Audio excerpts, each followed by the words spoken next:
শীতার্তদের মাঝে শীতবস্ত্র বিতরণ করেছে বাংলাদেশ জামায়াত ইসলামী চট্টগ্রাম মহানগর ২৮ নং পাঠানটলী ওয়ার্ড শাখা। রবিবার বিকেলে চট্টগ্রাম দারুস সুন্নাহ মাদ্রাসায় এই শীতবস্ত্র বিতরণ করা হয়।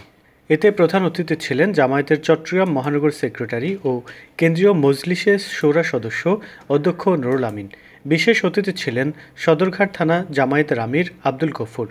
সভাপতিত্ব করেন ২৮ নং পাঠানটলী ওয়ার্ড জামায়াতের আমির কবির আহমদ এবং সঞ্চালনা করেন সেক্রেটারি ডাক্তার মোহাম্মদ কফিল উদ্দিন।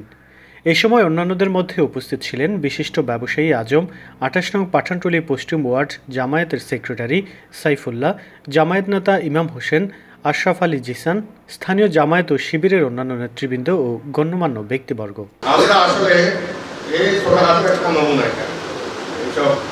কম্বল আপনাদেরকে উপহার দিয়ে খুব বেশি দূর করতে পারবো। তারপরে আমাদের এটা হচ্ছে আমাদের অন্তর, অন্তরটা আপনাদেরকে দিলাম। এই অন্তর দেওয়ার এটা একটা নমুনা। ইনশাআল্লাহ জামাত ইসলামী যদি ক্ষমতায় যায় 10 বছরের ভিতরে এই দেশ থেকে গরিবী হতে যাবে ইনশাআল্লাহ।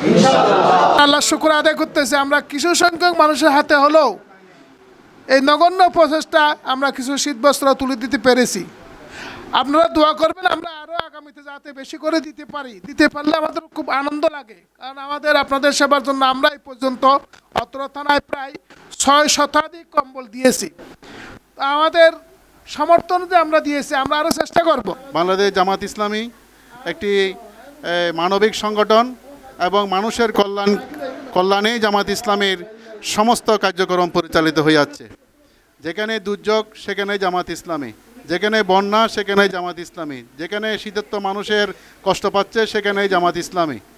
জামাত ইসলামের এই কর্মকাণ্ড অব্যাহত থাকবে, কিন্তু এই কর্মকাণ্ডের মাধ্যমেই মানুষের প্রকৃত মৌলিক অধিকার ফিরিয়ে দেওয়া সম্ভব নয়।